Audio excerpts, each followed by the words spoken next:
everybody. I'm Bobby Burton, joined by Rod Babers. This is the Longhorn postgame. Texas beats UTEP 27-10. Rod, it was at best an uninspiring. I think that's the best way to put it. Texas not playing very well against the Miners today, especially on offense. It was an offensive quagmire if we've ever seen it. Arch Manning at one point in the game had 10 straight incompletions. He finishes 11 of 25 for 114 and did most of his damage on the ground, 2 touchdowns rushing. But the Longhorns only managed 3 touchdowns overall the whole game against a defense that we knew was expected to be, I don't know if stout is the right word, but challenging. Yep. What did you think here, Rod B., about the Longhorns' victory? I think, listen, defensively, Texas defense still has a chance to be an elite defense when it's all said and done. Yep. And I think that's what Texas can hang their hat on. That's going to be the identity kind of this team and how they win football games. Special teams wise, you also got better. Now, this is where we are now. We're in a week-to-week situation where you got to get better week to week. Special teams, we all complained about Ryan Niblett and him losing hidden yardage on punt returns. Ryan Niblett looked great. I mean, that was a Ryan Niblett breakout game versus UTEP special teams wise, and I think got some more reps offensively too because of the injuries. We don't talk about Baumeister enough, but I think he averaged 48 yards per punt. He's still doing his thing. So it looks like 2 of the 3 phases of the game, you're gonna be pretty strong, and that's how you're gonna have to win games. And unfortunately, offensively, I'm not sure what you're going to get week to week.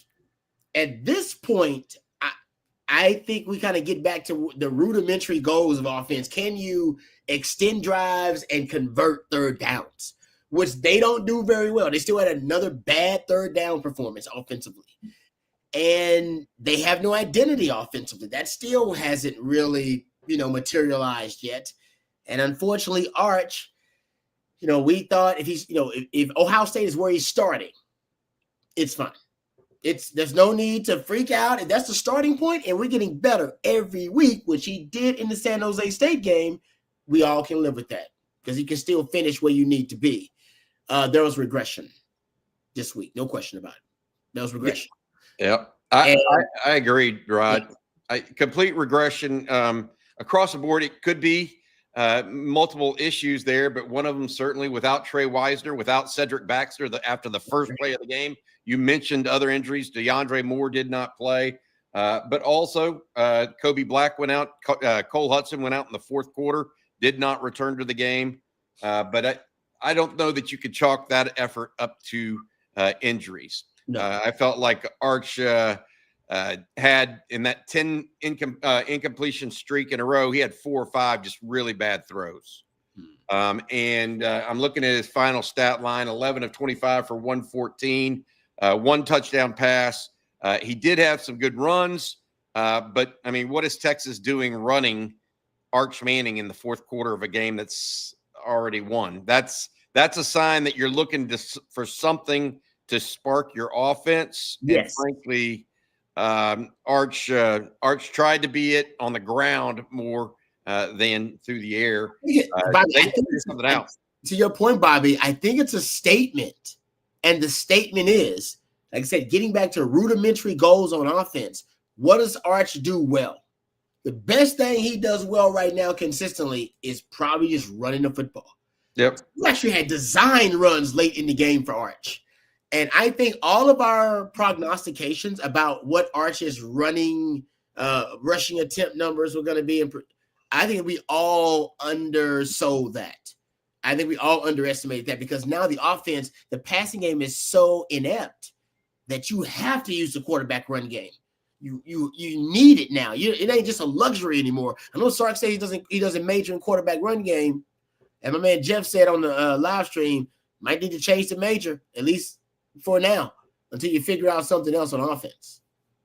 All right, the Texas defense, Rod, we mentioned came up big.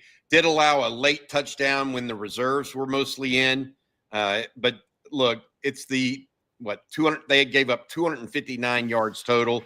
Had 2 more interceptions for turnovers in this game. The Texas defense, definitely the highlight of the defense at this point for the Longhorns. We're going to be taking y'all's questions here today in the postgame show. We'll also be joined by CJ Vogel after we hear from Steve Sarkeesian as well.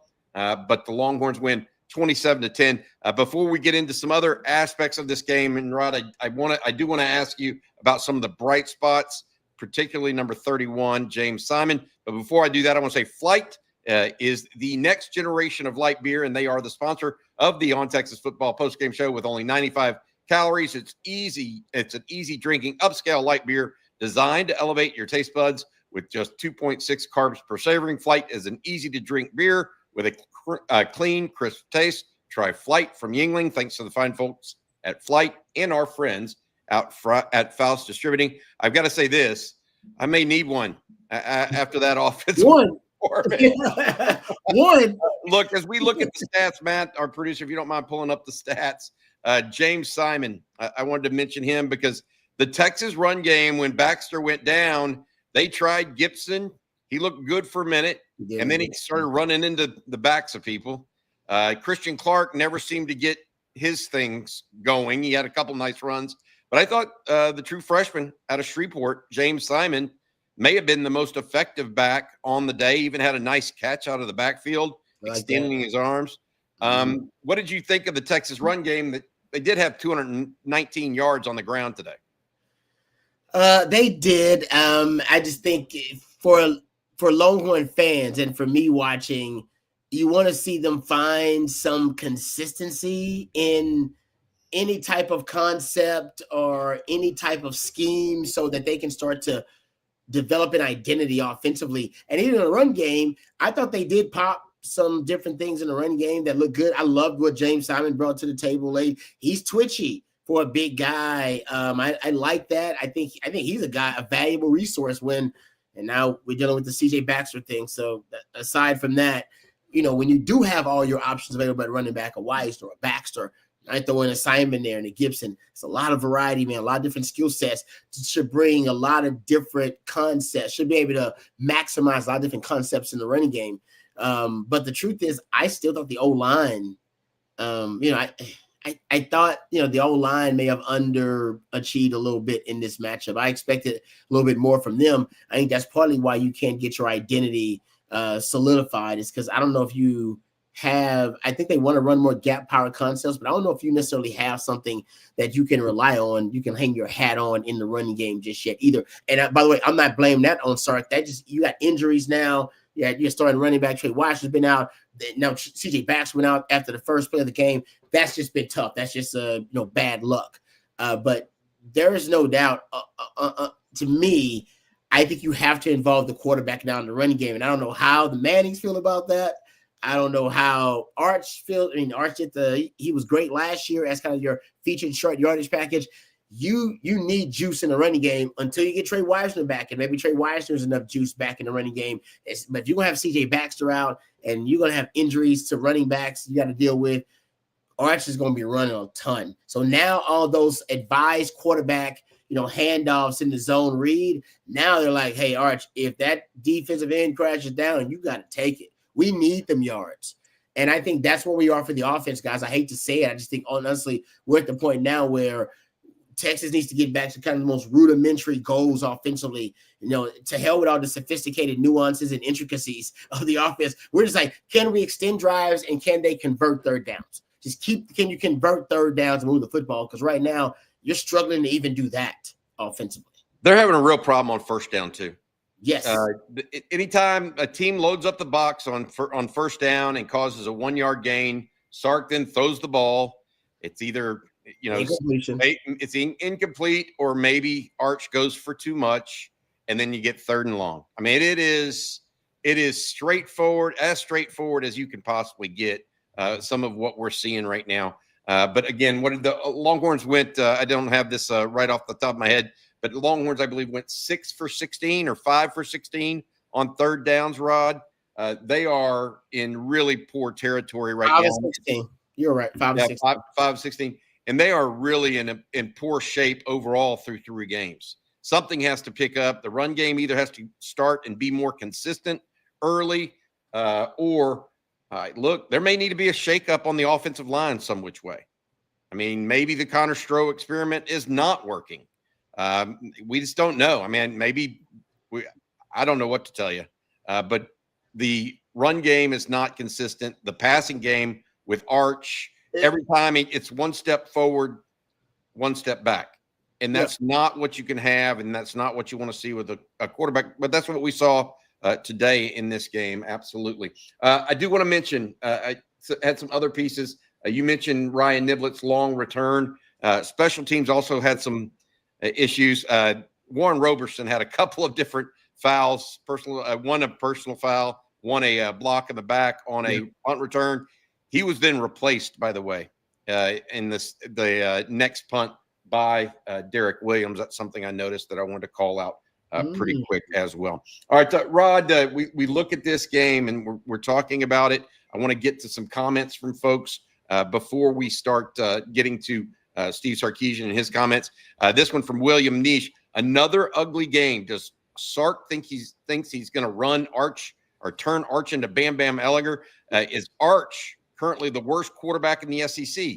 Sark's play calling has been straight booty. I don't know if the head coach did Arch any favors. Is he the worst quarterback in the SEC? I don't know. Did any other quarterback in the SEC go 11 of 25 today? This performance, this week, he definitely probably is the worst. I mean, there's no question about it.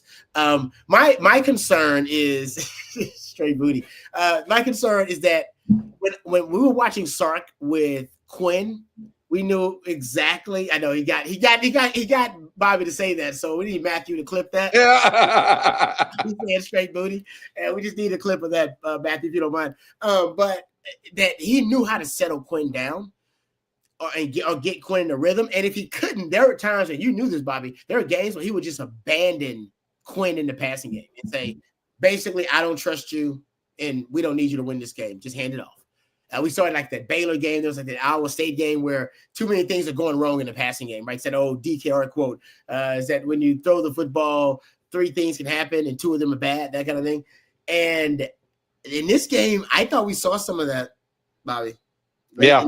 Where he was like, again, I know against UTEP, where he was like, no, we're not even going to throw the football. All the throws were within 5 yards of the line of scrimmage or behind the line of scrimmage, and they ran the football and started running Arch. And it's almost a frustration sets in for Sark at that point where, F it, I'm just going to, what he loses his artistic, like, what I mean, as a play caller, he loses that artistic license and all that artistic brilliance and all that kind of stuff. And he decides, no, I'm just going to try to go ahead and just win this damn game the way we can win it. And usually you don't expect that. Like, you expect that in a conference game. You don't expect it in the versus UTEP. And so that is concerning to me, that it's pretty obvious Sark doesn't know how to get Arch into a rhythm. Let me bring this up because of that. Texas tailgate. Why can't Texas get Arch going? They barely threw the second half. Here are some stats, first half versus second half for you guys. In the first half, Arch was 5 of 16. 5 of 16 for 69 yards with a pick, by the way. Really, I mean, I'm not sure if that was an ill-advised throw, given the fact that it was a 4th down attempt. Sark, by the way, attempting so often and so frequently on 4th down is another discussion we need to have. Yes, we do. Because you're so bad on 3rd down. You got no choice. You got to play 4th down football. You're so bad on 3rd down. Yes. In the second half, Arch went 6 of 9, so it was decidedly better. In my opinion, for Arch. He made some nice throws, not only the Wingo touchdown, but also the ball over the middle to Wingo. But at that point, to Texas tailgate, they barely threw. I mean, only 9 attempts in the second half total. So I think Rod's right. They checked it down a little bit and said, okay, let's throw the screen. Let's use the screen game. Let's do some easy stuff for Arch and try to get it going. Even then, Arch still did not look comfortable. He ended the game with an overthrow to Christian Clark on a simple dump down. Yeah. It looked a little odd. I don't know what they need to do to get him going. I do think they used, to Rod's point, the run game a little bit. and he came out and threw well on that couple series. But all in all, it's interesting there. Remind you of Texas versus Arkansas State 2007. Texas won 21-13. That was a Colt McCoy second-year starting rod. Texas had to recover a onside kick late, I think, to win that game. Yeah, no, you get these stinkers. I mean, trust me, y'all can go find a couple from Rod B's team in those early days against, I don't know, maybe North Texas or somebody like that. On Louisiana Lafayette, I'm not sure we played, but there are some games where trust me, I was on the sideline like, what the hell's going on with our offense right now? Like, what is happening? So you can have these performances, kind of these outlier performances, and then find your groove offensively. You can. The big issue here is, to me, is that Texas doesn't have an identity offensively. And a lot of the issues last season that really were problematic for Texas, third down offense, red zone offense, those are still issues to you, penalties, still issues on top of now your quarterback is not playing with confidence. I feel like the worst thing that happened to Arch was those 2 starts last year now. I feel like it warped everybody's perception of his learning curve. It warped mine. It warped everybody. I think everybody's, because he looks so spectacular. This is not this. He doesn't look anything like those starts. And I feel like that's why this conspiracy theory about him being hurt, I think, caught fire. He ain't hurt because otherwise they wouldn't be running him now 9 times in a game. But I just feel like that warped everybody's perception and maybe even warped his own, and maybe warped Sark's as well about his developmental curve and developmental rate, because honestly, he's struggling with a lot of the things that we thought would be easier and simpler to him at this point. Yeah, Sark is not doing him a lot of favors. No. He's going up against 3- and 4-man rushes the entire time. I don't know if they played coverage. They did. I thought they were going to play. They didn't. Yeah, they did not. They played coverage more similar to what Ohio State did. They brought blitz a couple times. They broke tendency against Texas, which actually makes sense. Big games, you break tendency. Yeah. Yeah. So we'll see. The next thing I wanted to bring up, and Rod, this is a question. One of the things we absolutely wanted to see going into this game was a cleaner game from Texas. I thought we did at first, even though they weren't making 4th downs or 3rd downs. But then you look up at the end of the day, 78 yards of penalties. I mentioned a couple on special teams, a couple on defense holding, and Grayson Littleton going low. And then you had also DJ Campbell with his 3rd straight game with a hold, as well as a false start. It was not the clean game you wanted from a penalty perspective. And by the way, this is a team that you should be fundamentally better than physically and athletically, and yet you're still having these penalty issues. So that would make, we're at 20. Texas had 18 in the first 2 games, so we're at 25 penalties for this Texas team. 3 games, 3 games. That's I said nationally we'll go look and see where they stand at the end of the weekend, but I don't want to call them undisciplined, because that would mean that's more of an indictment on them as a team and kind of football character. But they are sloppy. And after about four after the Sam Houston game, we're going to have to get past the sloppy thing. Yeah, so that's 4 games in. And 4 games are pretty good sample size, right? We're talking about a quarter of the season. If they're still putting up these kind of penalty numbers after 4 games, especially going into the game on the road versus Florida, I know they got a bye week to clean it up. I will have to call it like I see it and say this is an undisciplined team. And like I said, I think most of the game, like you said, for this game, they buttoned it up. And it seems like late, they started getting some of the penalties late in the game. Things started coming apart for them. Yeah, you just can't have – they were marching the ball again, and DJ Campbell had a hold. Pushed it back 10 yards. It's you can't – when your quarterback's struggling, other people can't step on each other's feet. That's you gotta play. Your margin for error, because Arch is playing at such a mediocre, below average level. Your margin for error for everybody else is so thin. Yeah, very thin now, and I think that's why those penalties and, like you said, guys either missing assignments or drops, anything like that. It is so devastating to the team right now. And it's usually like that wouldn't be a big deal, but it's devastating because your quarterback right now he's not consistent. I got to ask, and I'm not just talking about 27 to, I mean, was this team, and not just Arch, but the whole team, reading their press clippings too much this offseason? Because we have not seen a truly highly focused team other than Ohio State. And even in that situation, we saw some issues from penalties and just poor play on offense generally. What do you think? Is this a fundamental issue right now that this team's just young? And they are young. We talked about that, especially on offense. 8 first-year starters. What are your thoughts? I think there are issues, right? That every team has to deal with, that maybe on special teams. And we talked about that. Ryan Niblett. That's why here's a great example of what we're talking about. Everybody thought, you need to replace Ryan Niblett in the first way. Get rid of him, replace him. He's not doing a great job. And then you see the improvement. All right, in this game, he has his best game. And that's the hope. And the hope is that for the guys on, obviously defense and offense. And I think defensively, your issues they're not tragic flaws. It's just something here and there. Teams are picking on Gilbo. Okay. They're going to pick on Grayson Littleton and end up getting him a pick. They're going to pick on, so you got some small issues here and there.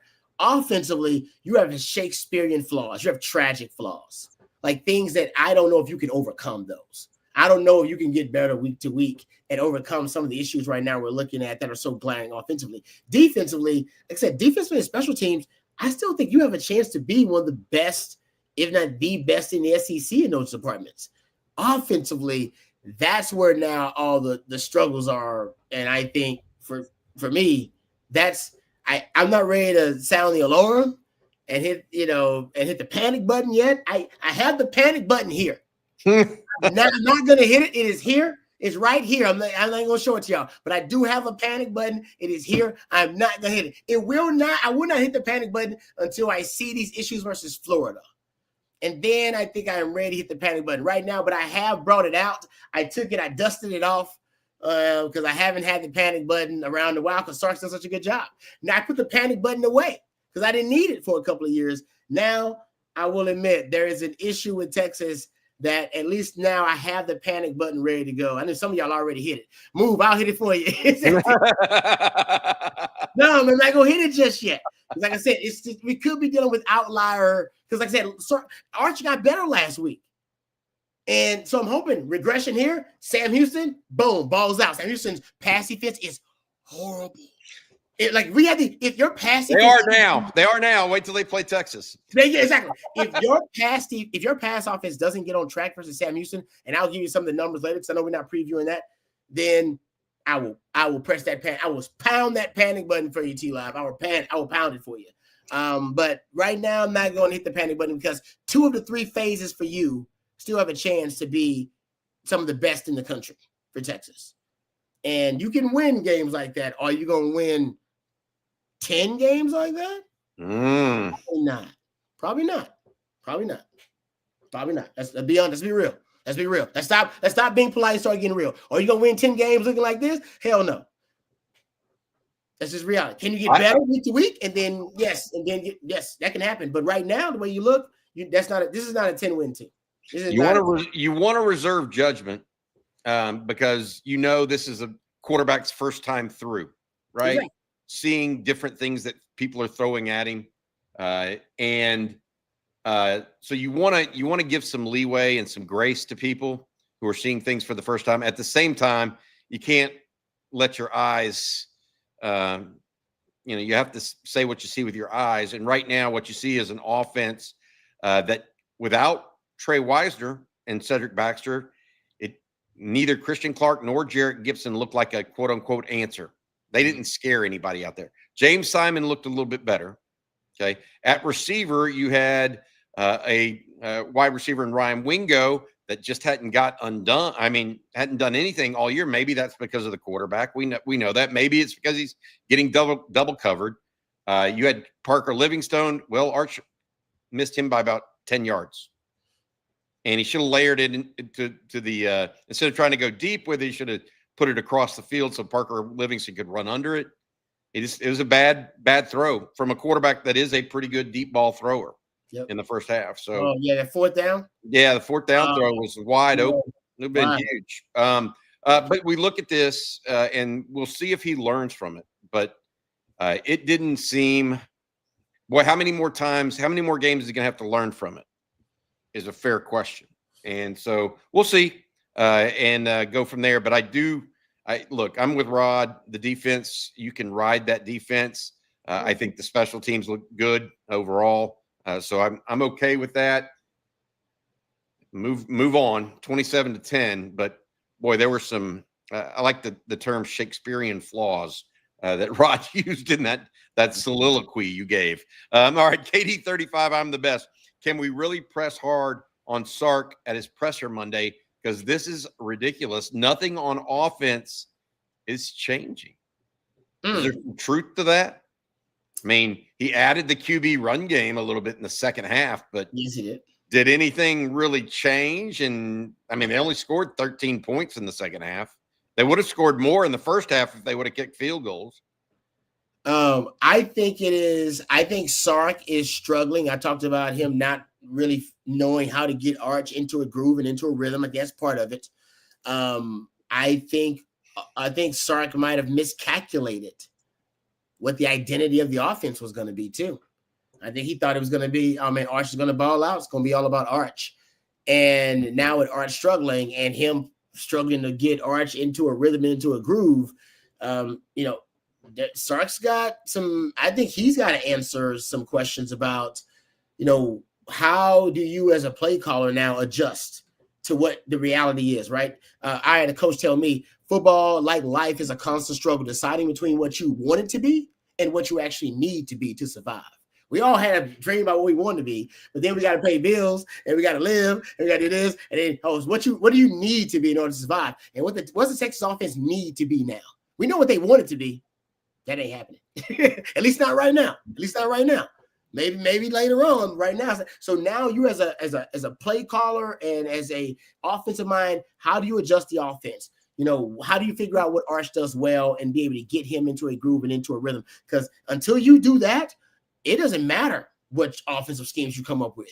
If you can't get Arch comfortable in the pocket and confident and start making some throws and processing a little bit quicker and making throws with being fundamentally sound and with better throwing mechanics, none of that other stuff really matters. He's just not going to execute the schemes anyway, no matter how good they are. So, Sark, this is why this is good for y'all Longhorn fans. This is why this is good. You want to find out what kind of coach you got? How's he going to manage this quarterback? Crisis. How your coach performs in a crisis. That's how you figure out what kind of coach you are. You know when I became a Sark fan? K-State 2021. Crisis. He's in the middle of one of the longest losing streaks in the history of Texas football. And I'm thinking, man, this dude this program is about to go off a cliff. And what did Sark do? But I think they ran more Wildcat than they had run all year. He had quarterbacks that were hurt, running backs hurt. They ran Rojo in the Wildcat, and the team didn't give up on him. I thought the locker room would abandon Sark at that point. They didn't. Matter of fact, it was them against the world. All right, they as a team, they galvanized, and that's what I thought. And people were like, after that, I was like, Sark won me over. That was a hell of a win. I didn't think he had it in him. K-State, the Purple Kryptonite. And Will Howard, who beat you in the national title, they had some pieces there, and yet you found a way to win that. So we are once again for Sark in crisis mode. This is crisis mode for him with this offense. So you'll find out what kind of coach you got, because coaching is all about solving problems. You got to solve problems. Now he's got like 8 to 10 problems he's got to solve in his offense to figure it out, but he's got time to do it, and that's what coaching's all about: solving problems. Sark has proven to be a hell of a coach so far. One of the best coaches in the country since he's been here in Texas. This is crisis for him. I think he's in a crisis mode. And hopefully, I don't know how he handles the presser here. I know CJ's there and everything, but hopefully he handles it like he's ready for this crisis, because that's what I think he's dealing with right now with this Texas offense. Yeah, some comments coming in here. Cisco, do Diaz says, Wheeler package, sadly. Somebody asked me, when was there a worse first half performance or a single half performance from a Texas quarterback in my memory? And some reason I think of Tyrone Swoops in 2016 against Arkansas in the bowl game. Oh, I remember that. Yeah. That was, I think he completed 13 passes for a total of 52 yards and had negative 52 yards rushing. That's what I remember. But, Tubin, Texas, I trust discount eye surgery more than That's good stuff, too. We need when you see a game like that, you need to introduce a little levity, right? Everybody needs to smile. It is a 17-point win, by the way. Wow. Not saying that's perfect or ideal by any stretch, but let's also be happy with the win. This from Bean. I'm going to be a little Bill Parcells real quick. Arch isn't good. Can't take up for him or blame it on development anymore. He sucks. I think that's too much, man. Did he play poorly today? Yes. But telling someone he sucks, a little much for me. Yeah. That's a little over the top, Bean. Yeah, I can't go over. That's why I said those games last season. The only reason we have these expectations, he's a Manning, number one, but the expectations are even higher because of those starts last year. Think about how magnificent he was in those starts. That was unbelievable to see him versus ULM and Mississippi State. It was like big play after big play after big play. And I think ultimately we all now have a warped sense and view and perception of his developmental curve and rates. There are some things he does really well. I mean, I don't have enough time to go through them all here, but there are some things that he does really well. I think the expectation was that he was going to do everything really well because of the preseason hype. And that isn't the case. The truth is, guys, he struggles with a lot of the basic stuff, basic fundamental stuff at quarterback. Like footwork off of play action in RPO. Like he's not good at that. Yeah. I was just mentioning it's not just the quarterback. Of course, the offense is how the quarterback goes, right? He's the straw that stirs the drink. Yes. But the offense as a whole does not look good, in my opinion. And the run game hasn't looked good. It looked good for a while at Ohio State, but it wasn't dominant at any point during Ohio State. It wasn't dominant against San Jose State. So I'm wondering how much is on Arch, how much is on the offense as a whole. Could be a fair question, right? So let's go to Jay Padilla here. Not to be dramatic, but outside of the punter and the defense, these last three games have really sucked. Underwhelming would be an understatement. And I will add to this, particularly on offense.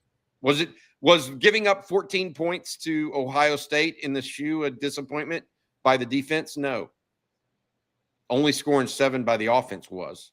Mm-hmm. And I think you look at this game against UTEP. Texas was set up inside UTEP's territory, I think, to start the drive, 7 or 8 times?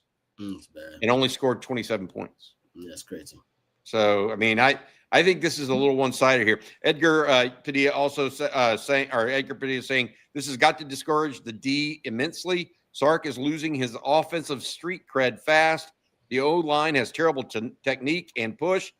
Is it Caldwell time? I don't know that I agree with everything. I don't think the D is being discouraged. They're playing lights out. That first string and really the first 20 guys in, 24 guys in. I mean, they held UTEP to 3 points. And, I mean, they were fantastic today. Not sure about Sark losing street cred or the technique and all that stuff. Push, I could agree with you. But is it Matthew Caldwell time? Did you at any point in that game think Sark should have put in Matthew Caldwell? I don't, but I want to ask. I think some fans were thinking maybe they should. Yeah, it's never going to happen. I mean, it wouldn't have happened even in my, if you had a Major Applewhite behind him, maybe that kind of thing. But it's a Matthew Caldwell. That's very different, right? Than it was a Major Applewhite and Chris Sims when I was there. And truth is now you have revenue sharing and NIL, and he's a Manning. I honestly, guys, I know I just don't see it happening ever. Honestly, no matter how bad Arch plays, I don't see that ever happening. You don't see them going to the bench. Yeah, and that shouldn't be the case because it should be a true meritocracy and all that kind of stuff. I just don't see that him ever. I don't think Sark ever does that because honestly, he would be an indictment on him. And it's not his access road out of the depths of despair. It's not. I mean, man, yes. Arch is Quinn to Arch was. Quinn to Arch was. That was like you said. That was actually you upgrading potentially. But you to Matthew Caldwell is not an upgrade. That's an exit strategy, and yes, not a successful one necessarily. And that's not one Sark wants to be positioned with. All right, we're going to take more questions. We've got a lot of questions coming in. CJ should be here in a bit. There should be some footage here from Steve Sarkeesian's press conference. But first, I want to say thank you again to Flight. It's the next generation of light beer with only 95 calories. Those of you might need to be drinking some of it today for sure. It's an easy drinking upscale light beer designed to elevate your taste buds with just 2.6 carbs per serving. It is a clean, crisp taste from Flight by Yingling. Thanks to the fine folks at Flight and our friends over at Faust Distributing. Rod, let's get back to it here a little bit. I do want to ask you, outside of the defense, outside of James Simon, Ryan Niblett, is there anything you saw that you liked today that you said, I kind of enjoyed that piece of it? Niblett in the return game. Yeah, sure. Simon looked good at times. Wingo at least got on the board. I like that they takeaways. Was it 2 takeaways in the end? 2 takeaways, yep. Ended up with 2 takeaways. I mean, so 6 takeaways in the first 3 games. I mean, that's pretty good for the defense because you didn't have any versus Ohio State. So I like the defense is starting to get at least an identity of taking the football away. Like I said, we don't talk about Bo Meester a lot, the punter, because he's a punter, and I get it. But I think he averaged damn near 48 yards a punt. So like I said, if you look at look at football in phases, 2 of your 3, you up there with the best in the country, in my opinion. I think Mason Shipley. I think considering what your identity is going to be going forward, guys, you're going to be winning with defense and special teams. Mason Shipley is about to become really important because I think Sark, honestly, at this point, and I saw it a little bit in the second half, I think he's going to change his play calling tendencies now after seeing what the offense in reality is for him. I think you're going to get him being a little bit more conservative. You might get a little bit more 12 personnel. You're going to get Arch running the football a lot more, which we also saw in the second half. And y'all not going to like that because that ain't pretty. It ain't sexy, and it is not exciting. It's pretty boring.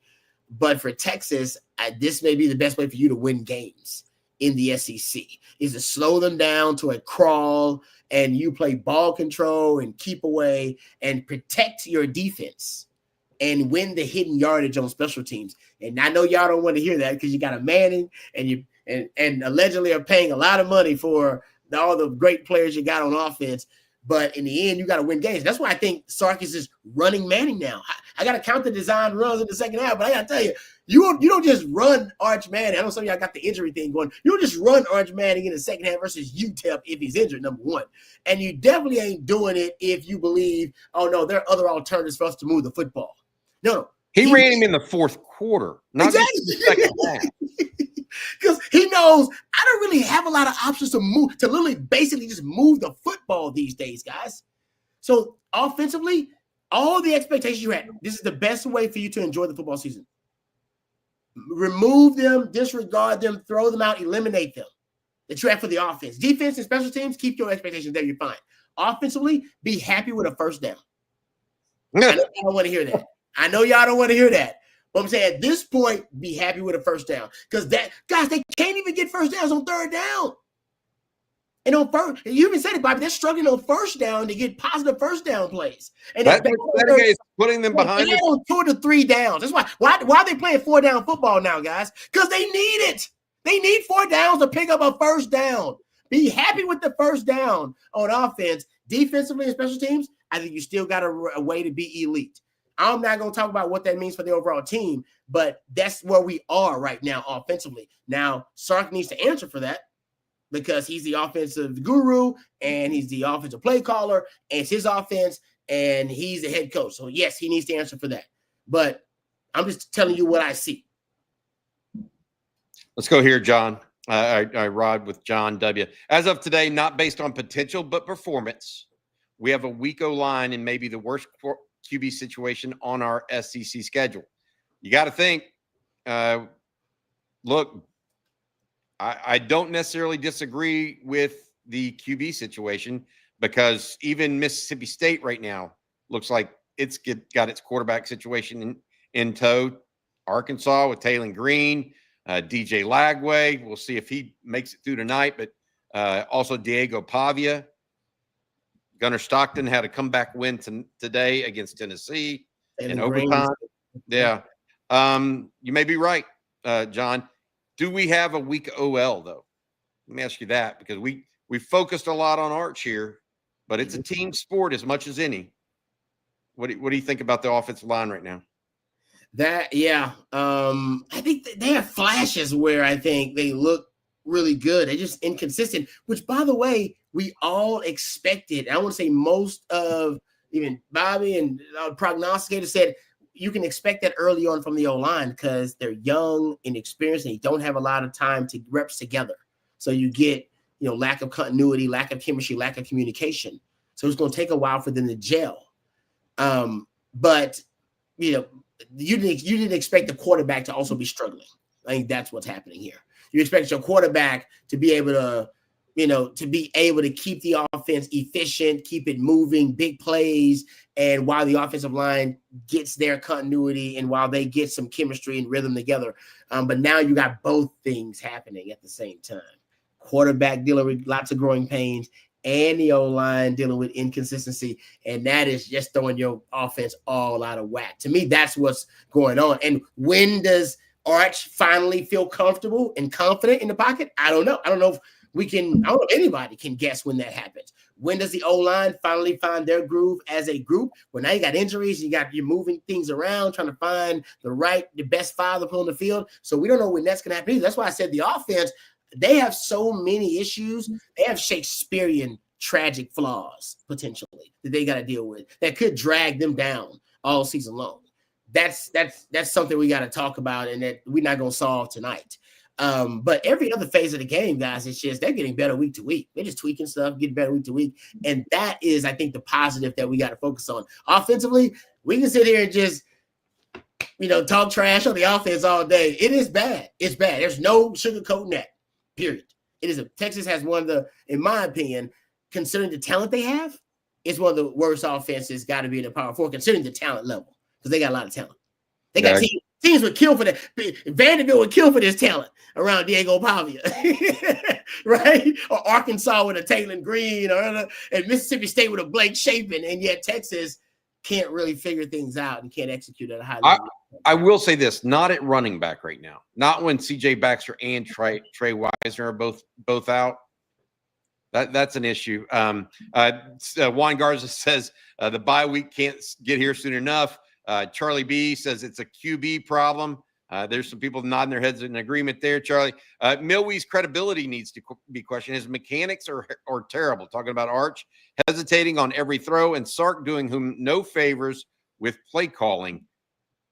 We talked about this earlier. It's hard for me to think about how do you get Manning going. Maybe it's the run game as opposed to the quick passes to the flat. But it almost seemed like even today, he felt like he started getting better, Rod, and then reverted. And then started getting better again. And then even the final pass of the game, he had an easy check down to Christian Clark and tosses it 10 yards over his head. Aloha Traveler, I wonder if the Mannings would prefer Arch to sit for a year or sit for a while over his continued derailment.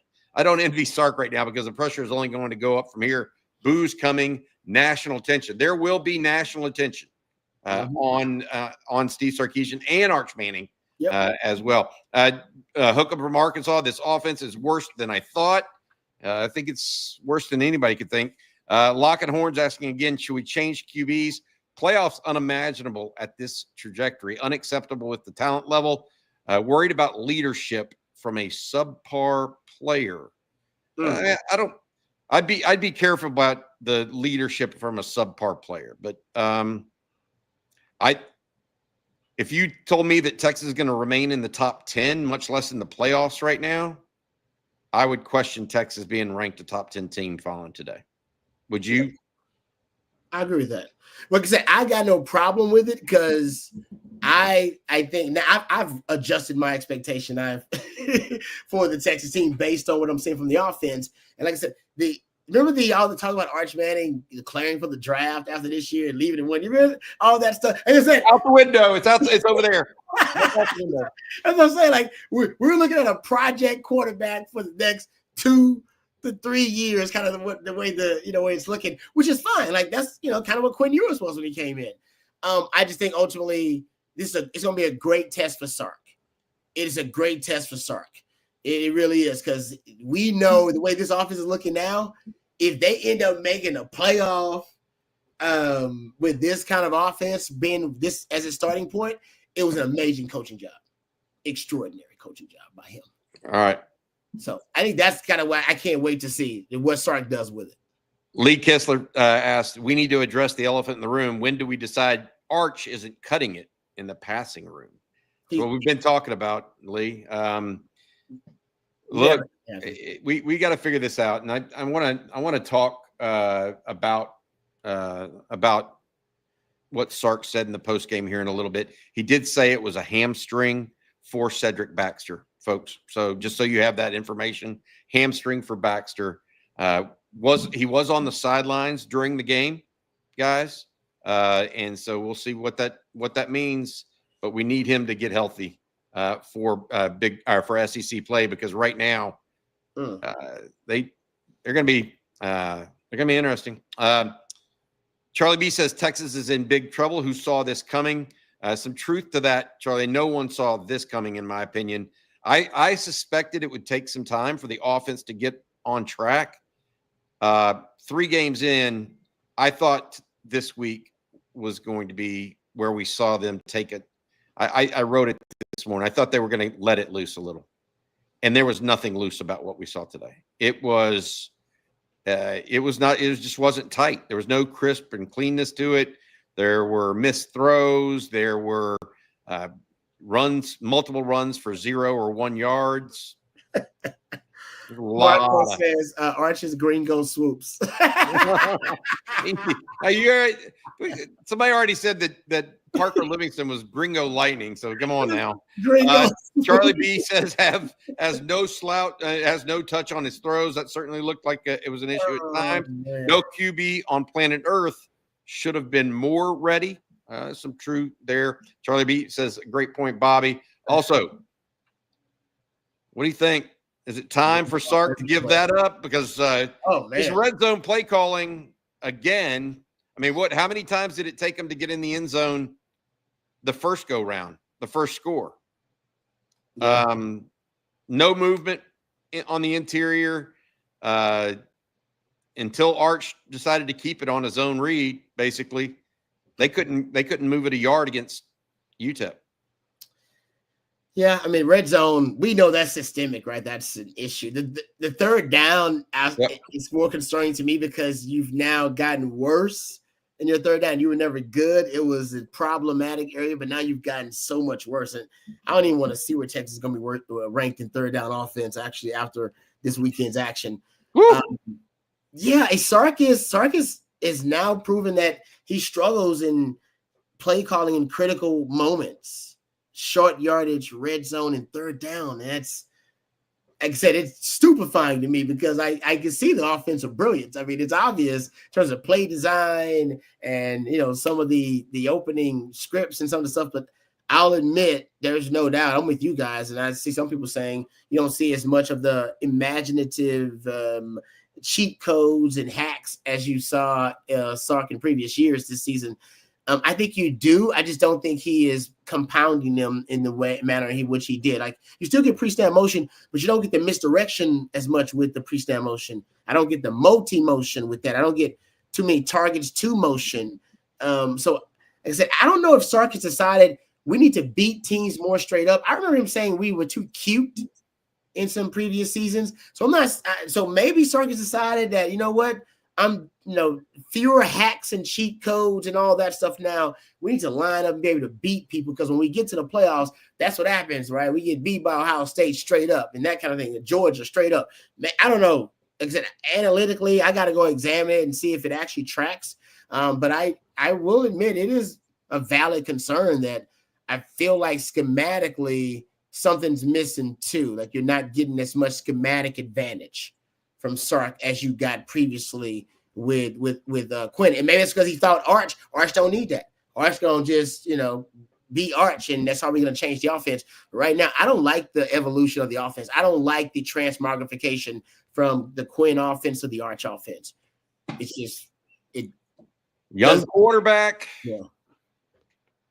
I still think the skill level talent without Matthew Gold, without those guys, I think there's some elements there that they're older. We'll see. All right, I think we're ready here to hear from Steve Sarkeesian, his opening comments in the press conference. Thank you, Matt Hutchison, for putting this together for us. Good to win. I'll start with that, right? It could be worse, we could lose. I think a couple things. One, our defense was fantastic again. They continue to play a style and a brand of football defensively that is definitely winning football. Again, they negated really the explosive plays maybe there until the end, eliminated the run, created turnovers. Jelani had a great game, Anthony Hill, Hero Canoe. A lot of guys played really well on that side of the ball. Offensively, losing CJ the first play of the game kind of forced some other guys into action quicker, which the end result was probably a positive for us, that we got to see more of Christian, more of Jarek, and then obviously more of James Simon of what they could do. And I thought our ability to run the football was good tonight. Obviously we just couldn't find the rhythm in the passing game the way we would have liked. It was coming off of last week where we were creating the explosive plays in the passing game. Tonight we couldn't create those explosive plays, or today we couldn't create those explosive plays. And how it played out was we were putting ourselves into makeable third downs and makeable fourth downs, and we didn't convert them. I think we were 0 for our first 5 on third down and 0 for our first 3 on fourth down, which kind of took the wind out of our sails a little bit. It felt like almost out of the stadium. So we got to do our part. I thought our fans were great today. They came ready to go. And I thought our team was excited to play. We didn't do a great job offensively of keeping that energy in the stadium and taking advantage of some opportunities, which we're going to need to do. As I've said before, we're not a finished product. We'll continue to work at it. We'll continue to get better. And we've got another opportunity next week to do that at home, so we're looking forward to that. I appreciate that, Matt. We're going to get to you guys' questions here momentarily. We've got more super chats coming in. But, Rod, I want to go down something I did this morning. I listed things that I wanted to see Texas do today. Yeah. Okay, and it was a long list, but here we go. I wrote, we've seen a somewhat bottled up Texas offense to this point. Against UTEP, the Texas offense needs to inch closer to letting it loose. That didn't happen. Second point was better third down conversion. That didn't happen. Third point, cleaner play overall. You think that happened? Not really. No. Yeah, marginally at best, right? Yeah. Arch and the offensive line growing together. That was I believe, the fourth point. That didn't happen. Nope. We need to see more from Brian Wingo. We did see a little bit more, but I'm not sure it was exactly what I had in mind. Less pressing across the board from very talented players. Wingo, Colin Simmons, Arch Manning. I didn't think Wingo pressed. I didn't think Colin Simmons pressed. I thought Arch Manning may have. Again, we did see. I also wrote special teams improvement, so we saw a lot of that. We did see a little bit of a youth movement with not only Zena Umozlo, I think, got a sack at some point. Lance Jackson came close before he had the face mask, and then obviously we saw James Simon get some work. And then also I said we wanted reliability along the OL specifically, and we need to see Brandon Baker become a better player. I'm not sure. It's a little early to make that judgment, but what I'm getting at here, folks, is there were, outside of quarterback, there were still some disappointing aspects of this game.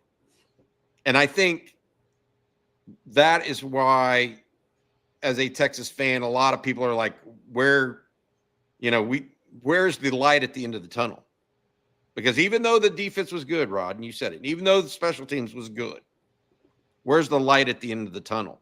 Because we didn't see cleaner play. So even if you have a bad quarterback or a quarterback is limited, if the rest of the team kind of picks him up, you still win a game or you win some competitive, hard-nosed games. But you can't do it if those guys aren't there and aren't playing up to that snuff.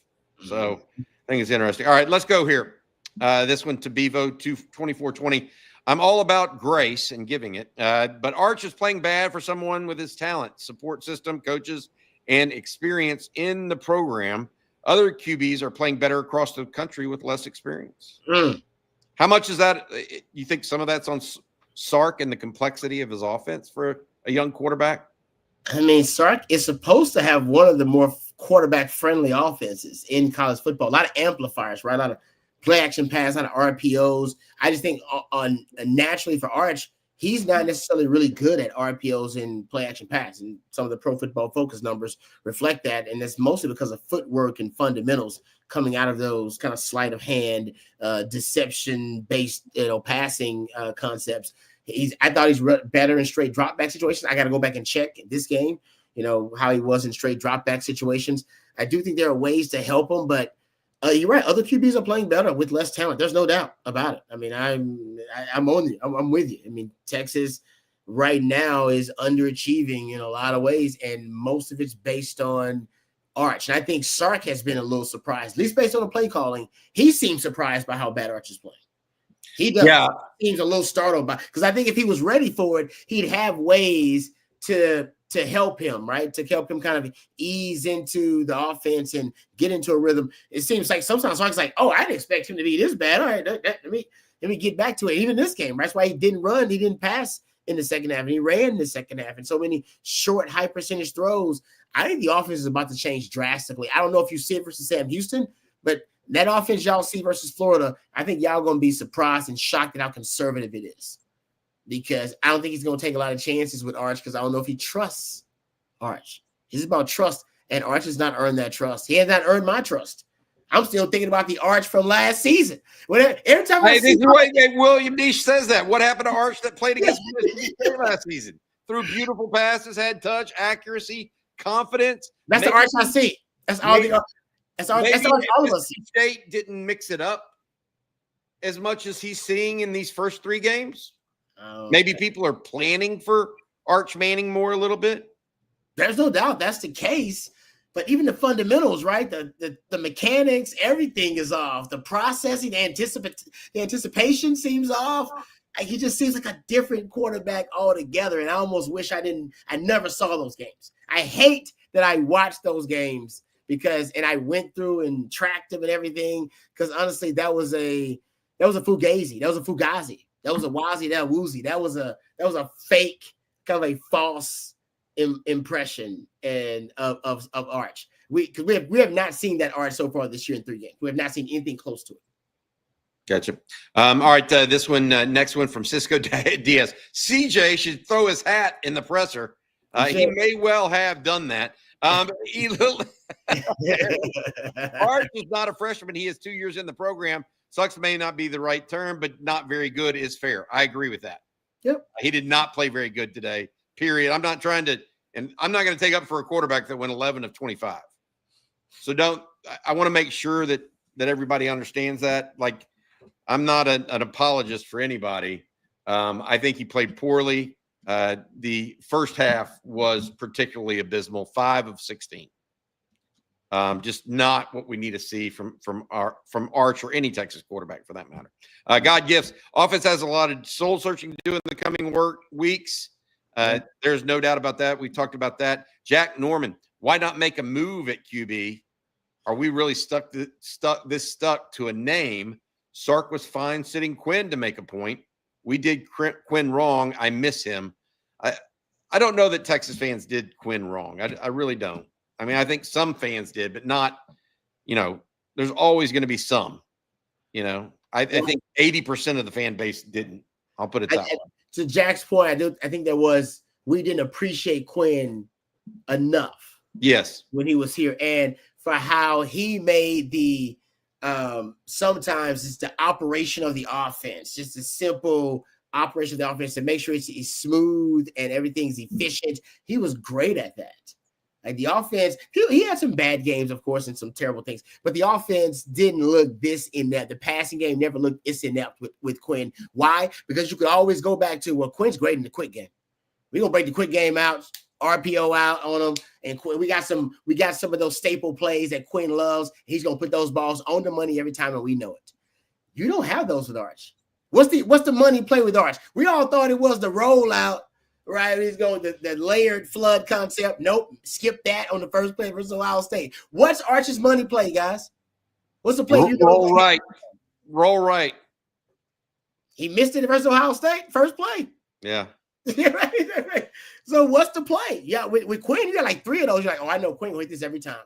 Boom, swing screen. I would say I like the swing screen they broke out again. They broke that out with Arch today. That was good, but it worked. It's quick, it's fast, but, it works. You got to start getting back to what's not sexy. I know we wanted Arch to be sexy. Vertical shots. Arch digs the deep ball. I love that, all that. Nope, we got to get back to simple stuff, rudimentary offense. That's what Arch can do. Go back to what he does well, whatever that is. And that's why they run the football, guys, because he runs the football really well. They're going to run him. Oh, boy. Oh, boy. I tell you what, Rod, it's one of those situations where it's time to take a deep breath, I think, and understand that you're dealing with a young quarterback and a guy this is his 5th start as a collegian.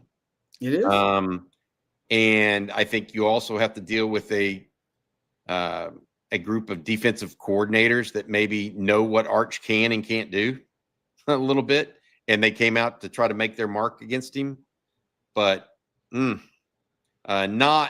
the start we wanted. Parth Brooks just joined, so apologies if already addressed. Obviously, Arch needs to be much, much better, but should we see more pre-snap motion and eye candy? To me, that helps get into a rhythm and open things up. What do you think that's part of the problem here, that he's not getting some easy reads at this point? The easy completions. I agree with Parth on that. I think, like I said, Sark, I do believe there has been like a shift in the offensive mindset. I have noticed a little bit less misdirection in the offense overall, which I think is a staple of Sark, kind of stands out. But he has had motion, like the pre-snap motion is still there. What you're missing, guys, is multi-motion, which is multiple players in motion prior to the snap, or one guy moving multiple times before the snap, and you're missing a lot of the misdirection. And then the targets to motion. That's what weaponizes Sark's pre-snap motion. And remember, you had a 22, I think, Parker Livingstone reception. That was a target to motion. I think you had a Jordan Washington 11-yard reception. That was a reverse whip route. That was a target to motion. I haven't tracked the game officially, so I may have missed a couple, but you didn't have many. But those work. They're basically predetermined reads. They're like those swing screens. Like you already know where you're going with the football before the snap, and you can obviously as a quarterback really focus on ball, accuracy and ball placement at that point. So every quarterback in Sark's offense does really well. So I'm going to challenge Sark to go back to what works well in your offense, period, with any quarterback. All right. And what does Arch do well? And he says before games, he sits down with his quarterbacks and say, what plays do you like? What plays are you comfortable with running? And let's put those into the game plan. I'm going to challenge Sark now to really, really nail down what all quarterbacks work well within your offense, what they do well, and what Arch does well. And I'm going to actually work on this too. And I'll have some, maybe in football theory on second watch, I'll get into it this week. But where Sark needs to go, where he needs to evolve the offense and adjust the offense to make it comfortable for Arch. And I think there are some things that, like, I didn't see many targets to bunch. And the most successful passing cheat code for Arch so far this season has been targets to bunch formation, closely clustered groups of receivers. I didn't see a lot of those just based off the eye test in this game. Why not? Why, when most of your explosive plays this season have come off of targets to bunch formation, why the hell wouldn't you use a ton of it versus UTEP? Like that. Those are things that I don't, I I struggle to understand. He's playing chess. He's playing chess. I know he is. I know. And he knows more than me, but I don't know what the answer is, Rod, but I will say this. I mean, Texas has to get better. I mean, they just Lee, I cannot see our offense winning a game for us during SEC play, but I do see our defense winning it or keep us competitive. Absolutely. The defense is there. Let me ask you this, Rod. You think Arch's biggest problem is mental or ability? Do you think there's an ability problem here, or is it all strictly mental at this point? That is good.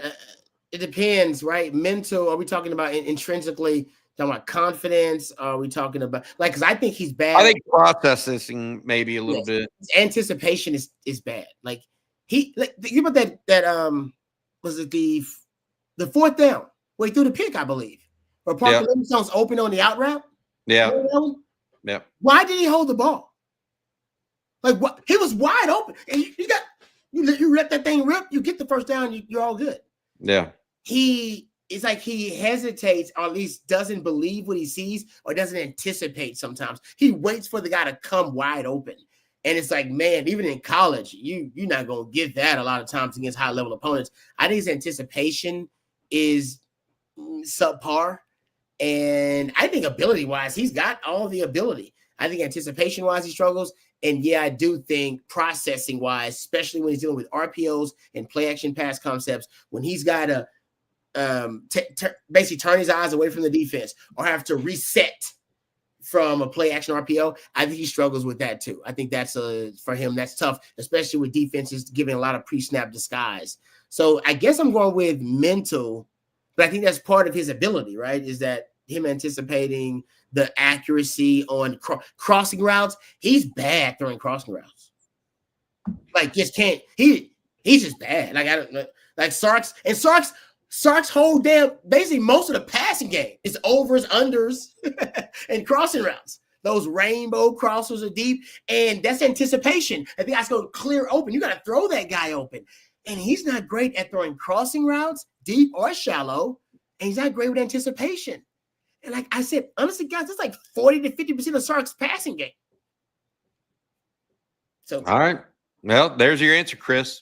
There's your answer. How many different games will we hear that the defense did something that we didn't expect? This has been said after at least a half dozen opponents. And you're right, Casey.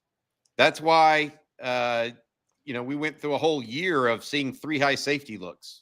And he's talking about opposing defenses. Yes. Throwing something new at the Texas offense. He's right.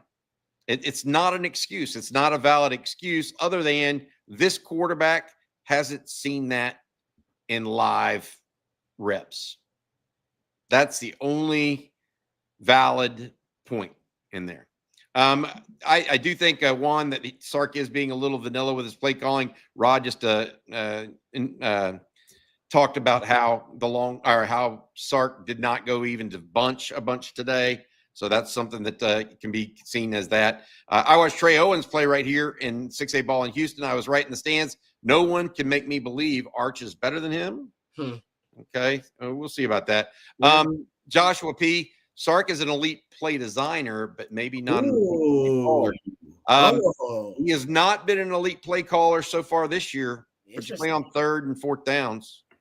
He's had to go in his bag a lot on 4th down. One of the 4th downs that he did make that was very good was this. He went back to an oldie but goodie, the inside fullback handoff. Oh yeah, with the diamond formation at first. Yeah. I like that play. That's a good play, actually. That play has worked a lot for him. But to your point, though, shows kind of how, I'm gonna say desperate is not the right word, but Sark's already working with a sense of urgency offensively, even versus UTEP, going for it on 4th down like that much, because he's playing 4-down football, guys. Usually 4-down football is reserved for Georgia versus Ohio States of the world, not versus UTEP. I don't know what to say. Bobby, you said this from where you been. You said you thought the offense was going to start slow, so why are we acting like the season is over? LOL. The plays were there. Arch missed it. I'll tell you why. I'm not acting like the season's over. First of all, if you're getting that from me, you're taking it somewhat wrong. I'm not trying to be overly dramatic, but Arch had a really bad game. And Texas is not going to be a playoff team with a team that is this young, particularly on offense, without at least an average offense. And right now, they're not average, in my opinion. Not for the caliber of teams that they will play in the conference. And you can't expect the defense to pitch shutout after shutout. So at the same time, I did say I expected the offense to grow, including Arch, as the season wore on. I still believe that's going to be the case. One of the reasons why is I think that I have some trepidation at this point, and any Texas fan should, is because of what we've seen the last 3 weeks. There's not been a lot of promise in there. There have been hints of it, but not a lot of promise. Lonnie Love, do you believe the youth on the team caused the team to take a step back? And will this put Sark on the hot seat if we don't make the playoffs? I don't know about the hot seat. But what about the youth part of that, Rod? What do you think? Is it the youth that pushed them back? I hope it is, because if so, then that means as we get deeper into the season, then, the more experienced the team gets, you want to deal with, the youth factor, because guys will have those reps and experience. So you get fewer of those mistakes, those mental lapses. So I'm hoping that it is, that they're just young offensively.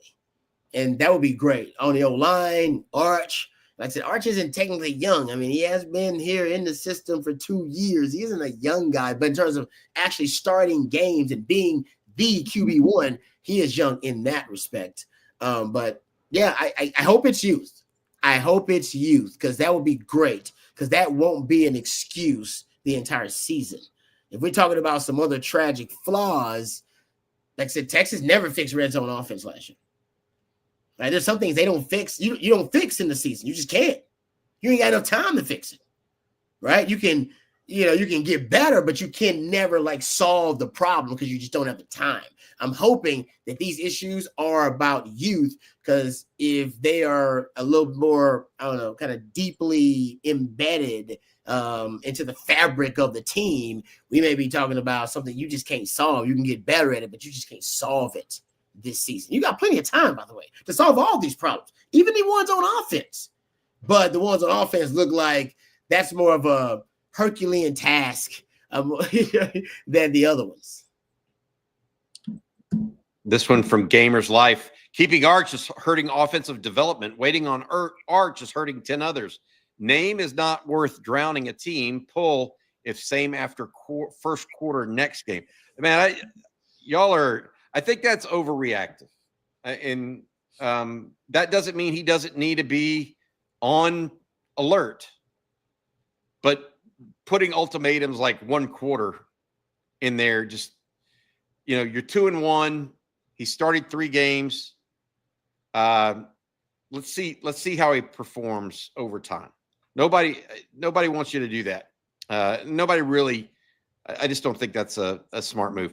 Parth Brooks, it's entirely between the ears with Arch, in his opinion. He makes these throws 99% of the time in practice. And hell, last year versus live competition, 100% mental, without a doubt. Yeah. Which is scary. That's actually scary, guys. That it's a yip. Y'all say it's a yips.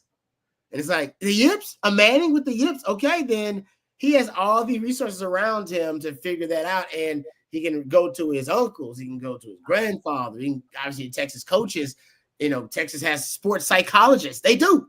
Actually on staff. They'll figure this kind of stuff out. So he's got the resources to figure it out if it is truly all mental and the pressure and, the hype and all that kind of stuff, which I get. That we've never seen. Nobody in college football has ever dealt with that kind of hype and pressure. In the history of college football, he's the only one that's ever dealt with it. It was that big. And so I can get it, affecting his game. He's got resources, though, that can help him mentally overcome it. And he's obviously capable of it. And he's a Manning. So, I actually accidentally skipped this one. Sorry about this, Rocky P. Was at the game, and our offense as a whole needs a reset. The wide receivers can't get open. Arch can't hit them. O-line can't sustain blocks, and we couldn't block downfield. They rushed for 200+ yards today. Texas did. It didn't feel that way, though, did it? It didn't feel that way. And no. you know why? It's something that Coach Brian Irwin talks about a lot. Look, if you get a 9-yard run and a 1-yard run, well, that's 10 yards. So you averaged 5 yards on 2 runs, right? That looks good in the stat column, but it's actually not really good for your down and distance. Yeah. Because you get if that 1 yard comes on first down, all of a sudden you're staring at 2nd and 9. Or if that 1 yard comes on second down, all of a sudden you're looking at 3rd and 9. And the consistency of the run game has not helped, or the lack of consistency of the run game has not helped Arch. For your point, I just put up a random drive, the 9-play touchdown drive for Texas. You had a 9-yard run by Gibson, then a 0-yard run by Gibson, then a 0-yard run by Gibson, then a 7-yard run by Gibson, then a 7-yard run by Arch, 7-yard run by Clark, 0-yard penalty, negative 2-yard run. So to your point, you were getting big chunk yard, no yards. It's feast or famine pretty much. Yeah, they need more consistency in the run game to help their quarterback, and they're not getting it. Yep. That doesn't absolve Arch or anybody else from it. All right, I'm going to go to CJ here momentarily, but I want CJ to answer and help us answer this question. Daryl Redeker, I think Longhorn Nation came to the realization today that we aren't close to where we thought we were, and that sucks, fellas. You heard the comments in the post game, CJ. You were there with Sarkeesian, Arch, and others. What do you think of Daryl's comment there? Yeah, I think he's certainly onto something. Look, Arch took a lot of responsibility for the offense playing as poorly as it did.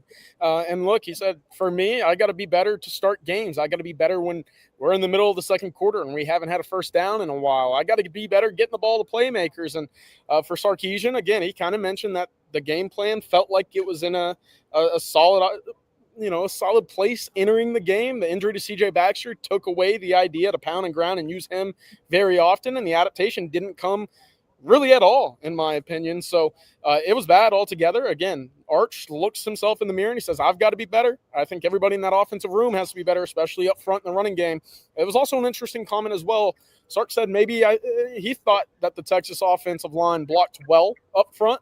Maybe some inexperience in that running game didn't hit the hole where it needed to be or with the timing that was necessary. But yeah, altogether, very bad day offensively. This was an opportunity to take a step forward after San Jose State, and I think Texas took several steps back in where they need to be going into SEC play. All right, CJ, any other comments that you had from being there at the game? Any other injury news? I know you texted me saying Baxter was a hamstring. Anything on Cole Hudson? Nothing on Cole Hudson. He walked off the field in full pads. Didn't look like he was hampered all too much, maybe just as a soreness of a game, But it was a hamstring. Sark said that he and the medical staff will evaluate with CJ Baxter moving forward. He doesn't know severity at the moment. But altogether, look, I thought it was a lifeless game. I thought the boos were warranted. I thought that if you were having to sit here and wonder whether or not your quarterback needed to take a breather and get benched for a series or two against UTEP, then you have a major issue. That's not Georgia. That's not a national championship contending defense.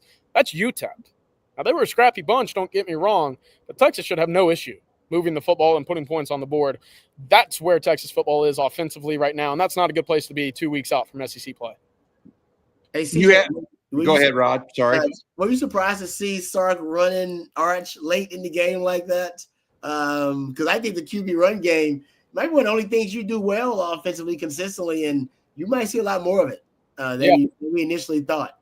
It was interesting. I had the thought late in the third quarter, entering the fourth. I said, you know what? Maybe Texas just needs Arch to turn into Haynes King. Yeah. I said, holy cow, what a fall from the expectations entering the year. But I do think if that's the case, and you just have a gamer back there pounding and grinding for those 3 to 4, those nasty yards, they're going to be okay. But that's not the ceiling that we expected. That's not where I thought this team would be after 3 weeks. It's a major concern because, again, that opens you up to getting hurt if you're the quarterback. But, yeah, altogether, Sark obviously went away from the passing game. Again, hiding your quarterback against UTEP, not a sign of confidence at all moving forward. In fact, very much a red flag. But there is success in the run game. Maybe that's where Texas starts games earlier on. I like that. Yeah. Look, let's go to another couple of questions. CJ, this from David Parcell. The yips might rub off that Arch is having on the entire offense and the offensive line. Players can see it in his eyes. Any players talking about that in the locker room or press conference? No, I think altogether, for the bunch that we talked to, I talked a little bit Trevor Gooseby. You got to hear from Ryan Wingo and Parker Livingston. A lot of them just say, hey, I've got to be better in my own right. My 111th needs to improve as well. But it is interesting. And I go back to what Trey Wisner used to say all the time whenever he would take the field with Quinn Ewers, walking on the field in Ann Arbor at the Big House before a drive, just walking out there side by side before they get in the huddle. He would look at him, and he told the media this several times. He said, I would look at Quinn, I'd tell him he's a dog. You're a dog. Go be a dog. Go be yourself. And without Trey Wisner, who kind of brings that juice, who's been there and done that before, Texas doesn't necessarily have a lot of that right now. Who's going to be that juice guy? Who's going to be a guy that instills the confidence? We thought it might be Arch Manning, but obviously that's not going to be the case given where Arch is in his play and performance on the field. Who can be that guy for the Longhorns right now? It's a big question for me. Hey, you mentioned Arch Manning. I want to bring up this one super chat, and then we're going to actually hear from Sark here momentarily. When Alex from Alex Palacios, when your QB is struggling, it makes everyone else look bad. He has a case of the yips. You guys are right. I think I don't know whether it's yips or I just go back to the final pass. Final pass, missing Christian Clark on an easy dump down was that's yippish behavior. Yep, that makes sense. All right, let's hear from Arch post game from our producer Matt Hutchison. 11 fourth down. I think I got to execute better. We got to execute better on first, second, third down to stay out of those positions. Once we get fourth down, we got to get. A couple weeks. Into a rhythm. Yeah. I got to play better. It's not good enough, as y'all can see. I got to play better for us to maybe it slides against UTEP, but it's not going to win us games against SEC. I got to play better. Yeah, I asked you a couple weeks ago about how hard you're on yourself, and you said pretty hard. How much of this is mental? How much pressure you put on yourself? Yeah, I think a lot of quarterbacks and a lot of players are hard on themselves. They want to be great, and it's frustrating because I know I'm better than this, and I got to play better. Arch, is it? I think you're understanding your target. Is that an execution thing, or is there something else to that? Yeah, Ryan's a really good player. I got to be able to get him the ball and let him make plays. He made a play today, late in the game, and get it to him earlier and let him show his athletic ability. Is there a lot of relief in that touchdown? For both of you? Yeah, a little bit. I told him after now let's catch our groove and get rolling. So hopefully we can build off this. Even though there was a lot of negative, build off it and get better. That's the only thing we can do now. Personally, you kind of play better once you're going to get through the game. You get a chance to run and get back. Much some. I know your first session you ran, but it's unfortunate. Do you think that's something you just kind of incorporated earlier in the game for you to get your rhythm going? Yeah, I don't know. We focus all week on starting fast, and I think that comes down to me and starting fast and getting the receivers involved. But ultimately, just gotta play better. Ultimately, just got to play better. That's the truth. If everything's ever been told, this OTF post game brought to you by our friends over at Flight by Yingling. It is the next generation of light beer with just 95 calories. It's easy drinking, upscale light beer designed to elevate your taste buds with just 2.6 carbs per serving. Flight is designed to be a beer that you can drink with a clean, crisp taste. Try Flight from Yingling, thanks to the fine folks at Flight and our friends at Faust Distributing. We got a few more questions we're going to end this episode with. Let's get it going. Silver Spurs Sicko. I love the name. Piggybacking and had a few trying to cope.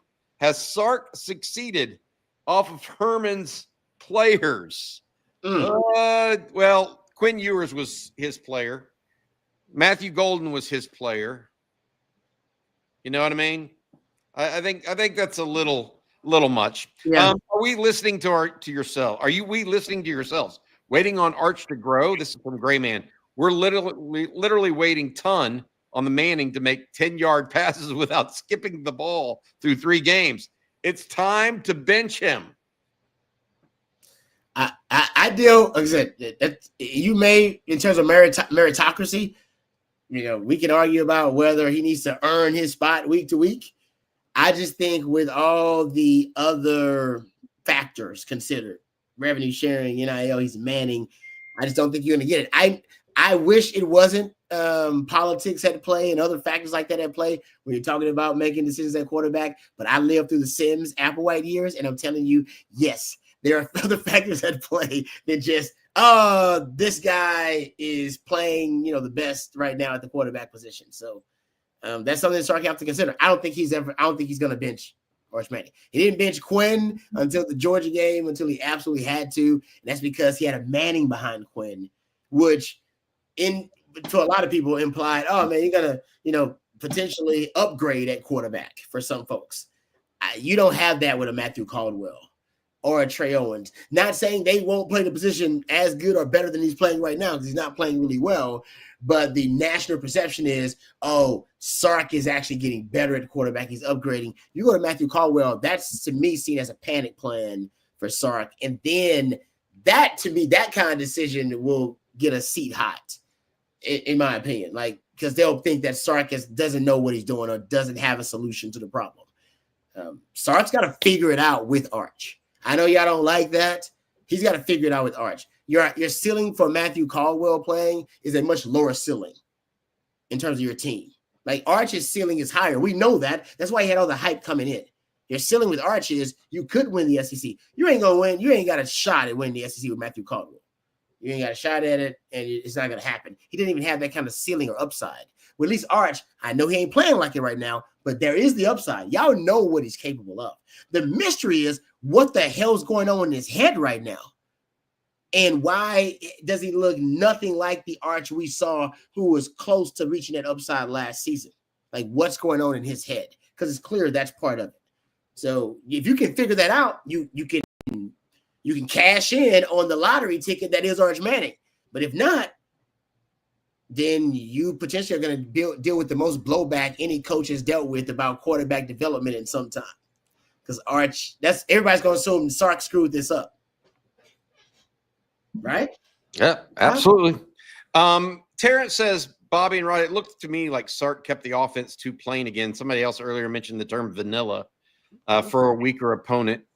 You think that's, like I said, is Sark playing chess somehow here, or is that just kind of that doesn't seem very Sark-like to me, and nor do I think that the idea of having a power run attack with Cedric Baxter going down on the first play of the game somehow changes your game plan that fundamentally. The theory is that he's playing everybody straight up because he believes, I need my guys to beat your guys. Is what he wanted to prove versus Ohio State.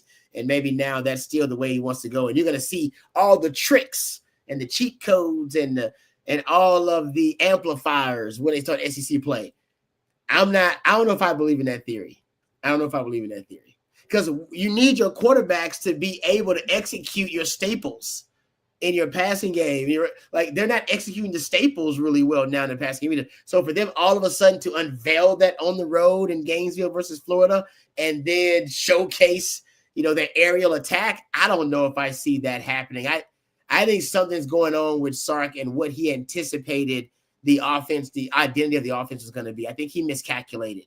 And I think now you may get another adjustment offensively for him to become a more conservative offense, which none of us are going to like, but at least it complements the defense better and the special teams better. And that's how you're going to win games with defense and special teams. You're not going to win games with your offense right now. That's just the reality of it. If he's a good coach, which I know he is, he'll understand that. And unfortunately, until your offense can come up with an identity, you're not going to be able to trot your offense out there and go for it on fourth down all the time like he wants to and take shots downfield after sudden change You can't afford to do that. You need to play conservative so that you help your defense out and don't overexpose it. This one for that I think is an issue. Okay. Sarch, man, people are worried about the regression. I think the red flag to me was how tough he was on himself, even in that interview. He's beating himself up, body language. I think there's some truth to that. He does look like he's being extraordinarily tough on himself right now. How are we overacting? Torrid 717 says, how are we overacting? He is getting shut down by bum. But look, he had 5 touchdowns last week. Okay, that's not getting shut down. This week, he had a bad week. I think it's a young quarterback. You have to take your lumps. And I think you can overreact to cases like this, but this was certainly a bad game. So I'm not, again, not apologizing. He was 5 of 16 for 69 yards in the first half. It's bad. That's not good. All right. So any case besides injury where KJ Lacey starts later, I don't know that that's going to be the case. We will see, BK. We still got a lot of football ahead of us. Wells Hamilton, who lied? You guys or your sources? This had to be bad all off season. Either you got or we got. And look, in practice, we've said this from the start. It is always a zero-sum game. If the defense looks good in practice, that means the offense looks bad. If the offense looks good, that means the defense was bad. And we had said all offseason the defense was well ahead of the offense. Now, do we understand necessarily how good this offense was behind, or how much behind this offense was? Probably not. Probably not, because we may have been overrating Arch Manning. Yep. Stephen, Arch is playing poorly, but the whole team chemistry, energy looks off. Sark's playbook is a liability, especially inside the 20. And curious of y'all's prediction for the season, knowing what we do know now. You ain't going 11-1 anymore, Rod B. No, I am. I've already adjusted my expectations. And your offense right now, the way your offense playing, the truth is, when you get into SEC play, I don't want to be the one to say this, but week to week, it's going to be a reevaluation, like just based on how the opposing team is playing and kind of how based on how you're playing and your defense keeping you in every game and hoping you can make some plays late. I hate to be that guy, and I'm not saying Texas is going to be 6-6 or anything like that, but I don't know if the way your offense is playing, if you can confidently say, "Oh no, this team is definitely going to win double-digit games." I mean, that would be that'd be foolhardy at this point. Like I said, they could, but I wouldn't feel confident making that prognostication right now. And to the point about us being, I don't know, basically bamboozled by the Arch hype and everything. I get that. Listen, I watched those games last year. That's why I keep bringing it up. I got all the notes about him and everything. Go back and watch my Sunday schools. I did like half of them about Arch in different situations. Arch on third and long, Arch in the red zone, Arch on deep balls, like Arch versus pressure. Like, because I wanted to see what the Texas offense would look like in the future, and everything looked optimistic. That's why the Heisman Trophy odds and the look at all the draft analysts had him as the number 1 overall pick coming out in the draft. So we weren't the only ones that were fooled. I would just say he doesn't look anything. That's why people are going with the conspiracy theory of him being hurt. He looks nothing like the quarterback last year. Like, though, honestly, if I was one of those crazy conspiracy theories people, I'd say that his body's been hijacked and they got some other dude out there. Like, he don't like the same guy at all. And to their point about putting too much pressure on himself, I played with a quarterback, highly recruited, best top quarterback in the nation coming out, who also put a lot of pressure on themselves, and it does happen. I think Sims did that at times. The high-level quarterback, drafted in the 4th round, started NFL games, good quarterback, won lots of games in Texas, but there were big games where you put too much pressure on themselves. And I think the thing for Manning is it ain't just in big games. He does it for every game, it feels like, in every throw. Oh, that's an interesting point.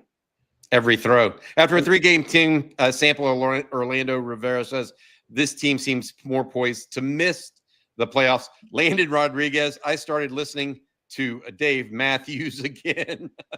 That's funny. Kelly, thank you for the super chat. I don't know that there was a question attached to that. Taylor Johnson says, I wanted to give props to Ryan Wingo. He wasn't getting the ball, but still blocked his you-know-what off.